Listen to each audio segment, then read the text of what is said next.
कुछ ऐसे काश्तकार भी हैं जिनके अखराजात कम आते हैं और पैदावार ज़्यादा आती है। हम आज सुल्तान अहमद भट्टी साहब के साथ मौजूद हैं। उनसे पूछते हैं कि वो किस तरह गंदम काश्त करते हैं कि उनकी ना तो गंदम गिरती है और ना ही पैदावार कम होती है। अस्सलाम वालेकुम। जी वालेकुम सलाम। सर, हमें हमारे किसानों को कुछ 4-5 ऐसी चीज़ें बताएं जिन पे अमल करके वो अच्छी पैदावार ले सकें। कि मैं तो सबसे पहले यही कहूँगा जो मैं ख़ुद करता हूँ कि मैं तो बिल्कुल ही तकरीबन 8-10 साल होने को हैं अपनी खेतों में हल नहीं चलाया। सही। और जिसकी वजह से मेरी खेतों का जो ऑर्गेनिक मैटर है वो बतदरीज बढ़ता जा रहा है और जो खादों का इस्तेमाल है वो कम होता जा रहा है।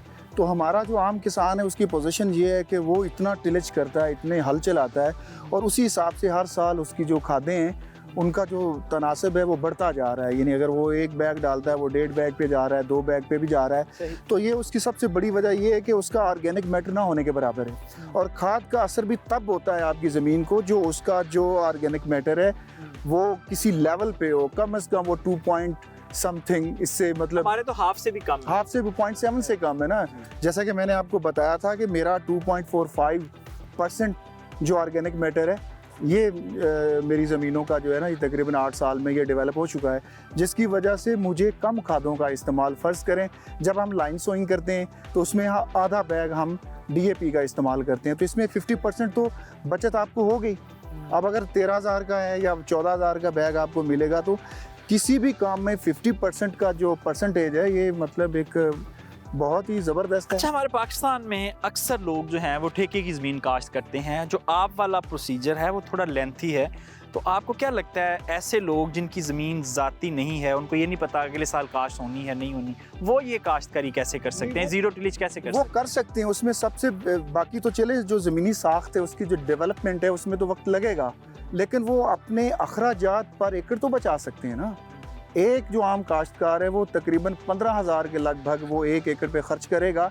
इससे आपका तकरीबन 3 से 4 लीटर डीजल खर्च होगा। आप इसका खुद ही अंदाज़ा लगा लेंगे इसमें कितनी बचत है। तो हमारे ज़्यादातर किसानों के पास ज़ीरो ड्रिल मशीन भी नहीं है, वो क्या करें? वो इस तरह भी कर सकते हैं कि जब उनकी हार्वेस्टिंग हो जाए तो पहले तो वो कोशिश करें कि उनकी अगर फसल खड़ी है तो वो ऊपर से कटाई करवाएं को जो पीछे लूज सटरा जो वो पराली है वो कम गिरे, क्योंकि वो पराली को डिस्पर्स करने से भी वो गुरेज़ा होते हैं कि लो जी ये भी हमें वक्त करना पड़ेगा। तो अगर वहाँ पे पराली ज़्यादा है जहाँ से वो टर्न करती है आपकी हार्वेस्टर, तो वो हाथों से अगर डिस्पर्स कर लिया जाए तो कोई मसला तो नहीं है। वो इसी तरह हाथों से डिस्पर्स कर दें और उस खेत को पानी लगा दें, उसी सूरत हाल में, उसी कंडीशन में ऊपर से खाद और बीज का छटा कर दें, आपकी बिजाई मुकम्मल। इसमें मैं बताता चलूँ कि इसमें एहतियात सिर्फ जो पानी की है वो मैं बता दूं। अगर जिनके पक्के वट के रकबे हैं या रोई टाइप हैं जो पानी इतना जल्दी जस्ट नहीं करते, तो उनके लिए ये है कि वो खेत को पानी लगा के उसका ड्रेन कर दें या 2 दिन तवक्कुफ़ कर लें।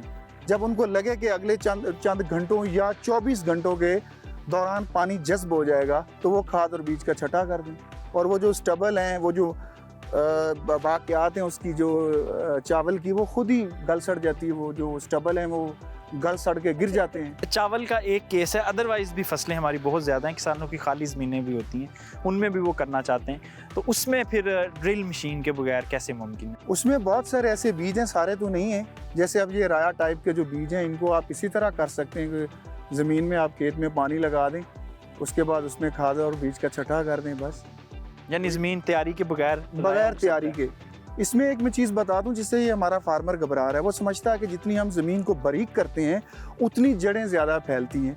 आप खुद अंदाज़ा लगा लें कि जब आपकी बिजाई आप कर देते हैं उससे लेके पहला पानी लगाने तक ये तकरीबन को 15, 20 या 25 दिन होंगे। 20-25 दिन का ही आप लगा लें। क्या पूरे 6 महीने का जो काम है आपकी फसल 20-25 दिनों के दौरान ये मुकम्मल कर लेगी अपनी जड़ें? ऐसा कभी भी नहीं है। जैसे ही उसको पहला पानी लगेगा आपकी ज़मीन कम्पैक्ट हो जाएगी। आप हज़ारों मिसालें ऐसी हैं कि जो रोड्स बन रही होती हैं उनके ऊपर आप प्लोइंग करते हैं, उसके बाद फिर आप वो कम्पैक्शन करते हैं ताकि उसमें एयर पॉकेट्स ख़त्म हो, ज़मीन सख्त हो जाए, हार्ड पैन एक क्रिएट हो जाए ताकि आपकी सड़क बैठे ना।